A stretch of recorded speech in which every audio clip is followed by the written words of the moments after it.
In a major push to transform Nigeria's creative industry, the Ministry of Art, Culture, Tourism and the Creative Economy, Natu Musawa, has partnered with key players to launch a top-tier design and innovation hub in Lagos. The center will train thousands of young Nigerians in fashion, craftsmanship and digital skills, with nationwide expansion planned.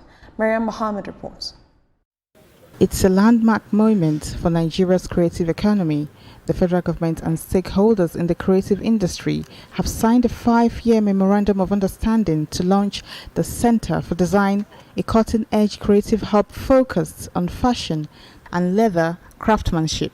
The creative industry, the cultural industry, and now the tourism industry, because invariably that's the industry that has the ability to go right down to the grassroots, to reach. And I keep on saying that every community you go to, everybody's wearing clothes. The center is set to open in Lagos by the second half of 2025.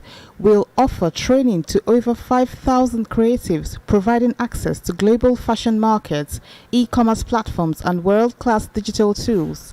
You know, a lot of the time we have skills, we have the talent, but it's now combining the business know-how with the talent so that they build sustainable and businesses that can grow and sell to customers not just in Nigeria but across Africa. The initiative is rooted in President Bola Tinubu's renewed hope agenda, with a goal to inject 100 billion naira into Nigeria's GDP by 2030. With fashion hubs, incubators and accelerators on the horizon, the ministry says Nigeria's creative industry, once overlooked, is now a national priority. Everything that we do, just by purely being human beings, encapsulates something within culture. And that is a lot of worth and a lot of value.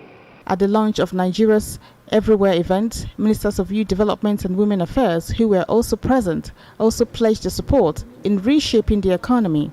Entrepreneurs at the launch also highlighted the real challenges of setting up businesses in fashion and design, from lack of access to funding to high production costs. As in Nigerian fashion designers, there are a lot of challenges, but we try to rise above them. Sourcing fabrics in Nigeria is not easy. And the cost of fabrics, because we don't produce them here, is also on the high side. Perfumes that people used to buy for $100 is now $158,000, $160,000. It's suddenly not as affordable as it used to be. The ministry says it's not stopping at Lagos, with creative hubs to be expanded to other states and focus on data mapping to attract more investors. With a strong focus on turning talent into trade, the government hopes this partnership will shift Nigeria from a potential to perform, paving the way for a brighter future for the country's creative talents. Mariam Mohammed, TVC News, Abuja.